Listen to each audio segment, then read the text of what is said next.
What do you know about air? Except that it's invisible and still moves the earth. What do you know about water?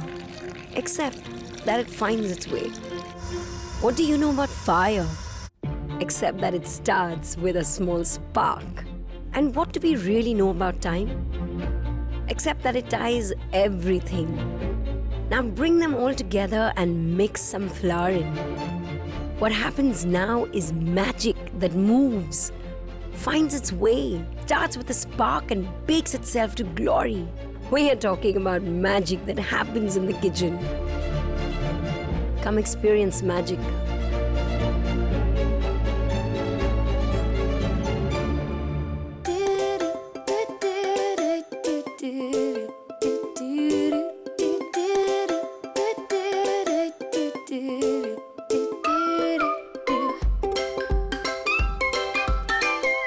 I'm going to put my yeast into this warm water. A little sugar on this is because the sugar helps activate the yeast. Make a well in the middle of this flour and I add the remaining sugar in the middle here. A little bit of salt, a little bit of oil, and some water. Our yeast has started bubbling a wee bit. Add this to water.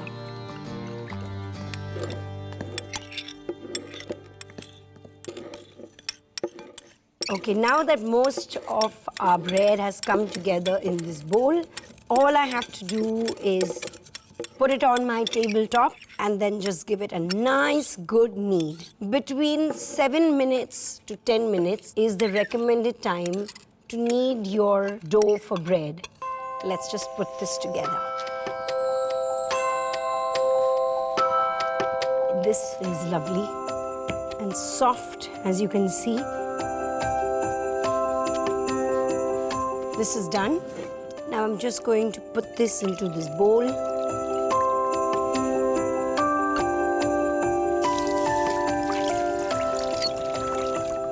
This is a muslin cloth. Shut this and let it prove. It is now 30 minutes and as you can see, our bread dough has proved beautifully. On your tabletop, put a little flour. And then of course you have to beat it. Basically all the CO2, you get it out of the bread. Roll this out and divide this into 10 to 11 tiny little balls. Just smear a little butter.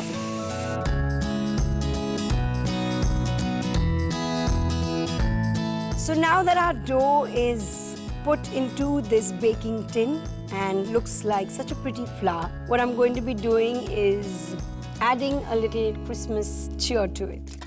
All I need is a little spray of water and then coriander, almond flakes, onion seeds, and now some flax seeds, some sesame, and a little bit of Christmas cheer. This is ready and looks so pretty. I'm going to leave it here, cover it with a muslin cloth, and wait for it to prove again before I put it into the oven.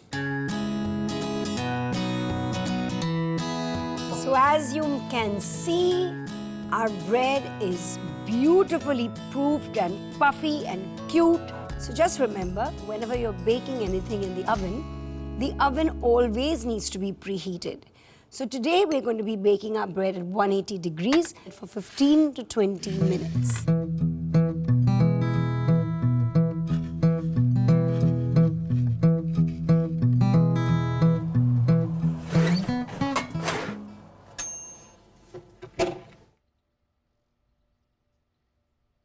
Just look at how beautiful this is. Take a look at the recap and come right back.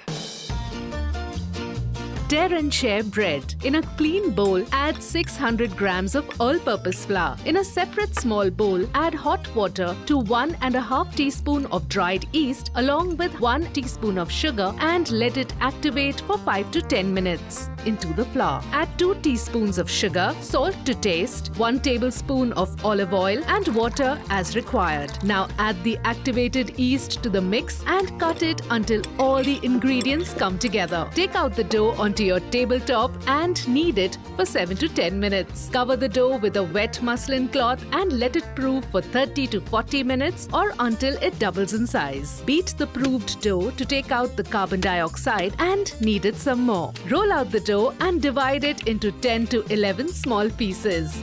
Smear some butter onto your baking tin and place the dough balls in a circular pattern. Sprinkle some water on the dough and add 2 teaspoons of coriander, almond flakes, onion seeds, flax seeds, sesame seeds, and chopped parsley as garnish. Cover it with a muslin cloth and prove it for another 60 minutes. Bake it in a preheated oven at 180 degrees Celsius. Your tear and share bread is ready.